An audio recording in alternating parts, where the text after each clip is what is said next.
क्या मतलब ये क्या चाह रहे हैं, क्या प्लानिंग क्या है, मुझे बताएं ये कुछ। 22 तो पीटीआई के भी है ना। हाँ, सेनेटर्स, तो वो तो नहीं आएंगे साथ। उनको मिला लें तो सिंपल मेजॉरिटी इनके पास हो जाएगी।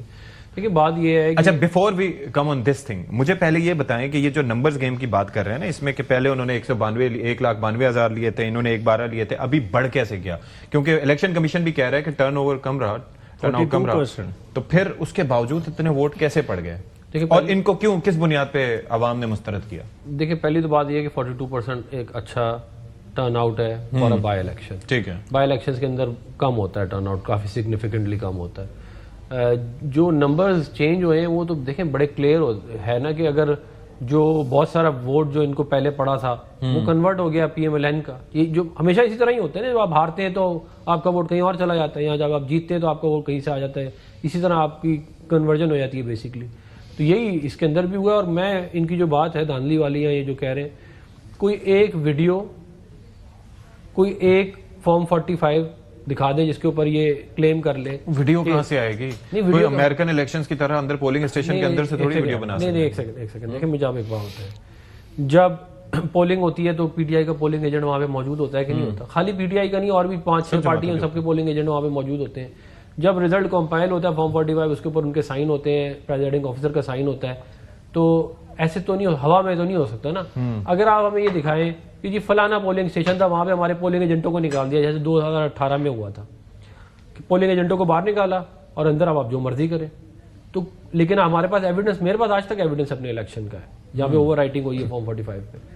तो वो कोई एविडेंस अगर है तो आप दिखाएं, अदरवाइज तो फिर तो देखें बात ये है कि आप हार जाएंगे तो आप मानेंगे नहीं, जब आप जीत जाएंगे तो आप। लेकिन मेरा एक सवाल ये था कि किस बुनियाद पे आपको लगता है कि इनका बजाय, क्योंकि ये कहते हैं कि हमारी जमात बहुत पॉपुलर है, केपी में इनकी हुकूमत है, तो किस बुनियाद पर ये वोट कम हुए इनके? देखिए सबसे जो इनका बड़ी कमजोरी है ना, वो ये है कि ये इन्होंने खुद अज्यूम कर लिया कि ये 80% मकबूल है।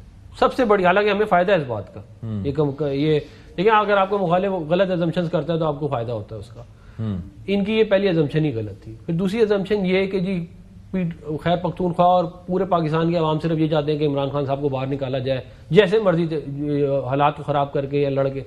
ये दूसरी अजम्पशन इनकी गलत थी। तीसरी अजम्पशन इनकी ये है कि ये पब्लिक पोल्स की बुनियाद पे शायद जो अवाम इनके सामने राय का इजहार करते हैं, शायद इस बुनियाद पे। उसकी वजह ये है कि देखें बात इनकी भी, अब न्याजी साहब जब अपना पार्लियामेंट में जाएंगे तो पीटीआई वालों के साथ होंगे, जब शाम को किसी को दावत देंगे तो ज्यादातर पीटीआई वाले होंगे, फैमिली वालों से मिलेंगे वो भी पीटीआई वाले होंगे। आप इनसे भी मिला करें। नहीं, मुझसे मिलते हैं, नहीं मुझसे हमारी मैं इनके घर भी गया हूँ, ऐसी बात नहीं है, मैं इनके घर भी गया हूँ, मेरी इनसे बड़ी अच्छी दोस्ती है। बात ये है कि आपका बनता इमेज ये है ना कि 80% लोग जो मिलता है कहता है पीटीआई। इंप्रेशन, रियलिटी तो ये नहीं होती ना। रियलिटी तो उसकी वो बहुत मुख्तलिफ होती है। अब बात ये है कि देखें पाकिस्तान के लोगों ने एक बात वाज़ेह तौर पे कह दी है कि वो ये चाहते हैं कि आप उनके मसाइल हल करें।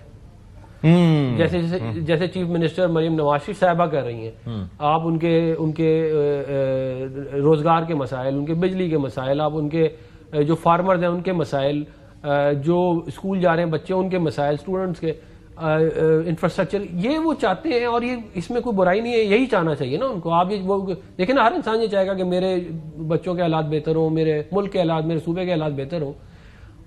उसके ऊपर क्योंकि इनका फोकस नहीं है और ये अज्यूम कर लेते हैं कि ये बहुत पॉपुलर है, उसकी वजह से हमें ये हुआ। ये मुझे एक तो पहले ये बताइएगा कि किस बुनियाद पे, जो एक्सप्लेनेशन उन्होंने दी है कि उस बुनियाद पे आपका वोट कम हुआ है, do you agree with that? और दूसरा ये कि ये जो as far as the working on the ground is concern, आपको नहीं लगता कि सिर्फ इस एक नारे की बुनियाद पे आप अगले इलेक्शन में उस तरीके से नहीं जा पाएंगे? Because you have to deliver in KP, it's your government, लेकिन जो आपके हामी हैं और जो इनके नाकिद हैं वो भी मरियम नवाज साहिबा की कमिटमेंट, उनकी कारकर्दगी और उनकी डेडिकेशन पे कहते हैं कि नहीं ये काम है कि she is working very hard.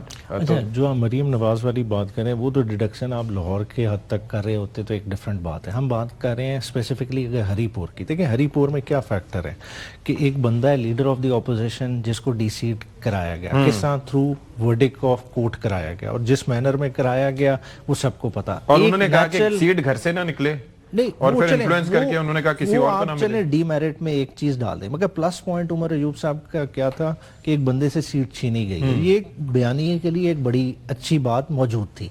साथ ही साथ देखें, एक नेचुरली एक बाय इलेक्शन है, बाय इलेक्शन में वोटर टर्नआउट कम होता है, रिड्यूस होता है, जिसमें हम ऑलरेडी पहले बात कर रहे हैं। तीसरा फैक्टर देखें, जो गवर्नमेंट का कैंडिडेट है वो किस चीज का बोझ कैरी कर रहा है। देखें, एक गवर्नमेंट है जो तकरीबन 2 साल पूरी कर चुकी है, और 2 साल पूरी करने में जो हम इस तरह से कह रहे हैं ना कि जी डिलीवर कर रहे हैं, वो किस तरह से डिलीवर कर रही है। आपके सामने अभी IMF की रिपोर्ट आ गई है, 5300 अरब की करप्शन IMF कह रहा है, हम नहीं कह रहे कि चोर है, बात है IMF कह रही है, एक सर्टिफाइड बात आ गई ओवरऑल, ठीक है, वो आपके जिम्मे आ गई। फिर ये कह उससे रहे हैं, हमने पहले उनको कहा था कि इस तरह से थोड़ा सा कारगिल की जांच हो। उसके अलावा जनवरी में उसके अलावा देखें, शुगर स्कैंडल अभी गुजरा, वो मामलात अपनी जगह मौजूद, ठीक है। फिर आप बार बार जो हम जिसकी बात कर रहे हैं, देखें मैंडेट आज भी डिस्प्यूटेड, कॉमनवेल्थ की रिपोर्ट, ये सारे फैक्टर्स हैं जो इनके अगेंस्ट जाते थे, और लोग उन चीज़ों को एवेल्युएट कर रहे हैं, वेटेज दे रहे हैं। आप ये कहें, हम कहें कि जी बिल्कुल कोई वन साइडेड था, बिल्कुल नहीं था, अच्छा एक कंटेस्ट था, मगर 90,000 को 162 करके। लेकिन आप ये लगता है कि जो जिस तरीके से वर्कर्स को मोटिवेट करना चाहिए, जिस तरीके से एक डोर टू डोर मुहिम अदरवाइज भी चलनी चाहिए, शेर अफजल मरबत साहब इस बाबत अक्सर कहते हैं कि जो तंजीमी लिहाज से जो ढांचा है PTI का, वो इतना इफेक्टिव नहीं है जितना पीपल्स पार्टी या इनकी जमात का है। सर, 1,22,000 वोट हमारी कैंडिडेट लेके गई है, ये थोड़ा वोट नहीं है। हम क्या कह रहे हैं, मतलब इस मोटिवेट करने के लिए बाय इलेक्शन में ये थोड़ा वोट है। या तो कहते हैं ना कि जी उमर अयूब की एहलिया जो है ना 50,000 वोट लिए होते, फिर तो समझ आती थी कि जी वोटर टर्नआउट नहीं कर सके, लोगों को मोबिलाइज नहीं कर। हम क्या रहे हैं कि आपका 160 नहीं है, आपका 90,000 है, आपका फिगर को ब्लो अप कर दिया गया, 90 से 162 पे ले गए, मतलब 70,000 वोट किधर से पैदा कर ली है, यही तो मतलब है। पहले 12 लिए थे तो एक कम नहीं है, ये एक देखिए रिड्यूस होना था ना, बाय इलेक्शन है नेचुरली। देखिए हमारा अगर 192 से 122 पे आ गया है, अगर हम तो ये नहीं कह रहे कि हमारा 180 है, मैं कह रहा हूँ हमारा फिगर नहीं होगा, लोगों का परसेप्शन या लोगों का एक वो चेंज हो जाता है ना। ये हम इससे पहले बाबर नवाज 2-2 लाख इससे वोट लेते रहे इधर, इससे पहले उमर अयूब साहब और वोट भी बहुत वोट। अच्छा, ये मैं एक बात आपकी थोड़ी नाजिब वो बताना चाहूंगा कि ये जो हल्का है ना पर्टिकुलर हरिपुर का, ये इधर वोट बहुत ज्यादा पड़ते हैं। इसकी आप पिछले उठा के पिछले 6 इलेक्शनों को देख लें आप, उसमें आपको समझ में आ जाएगा, क्योंकि ये पॉलिटिकली कहना चाहिए वेल अवेयर हैं, यहाँ ये लोग निकलते हैं। ये बेसिकली टेस्ट केस था आप दोनों के लिए कि KP में आपकी हुकूमत और फिर ये वहां पर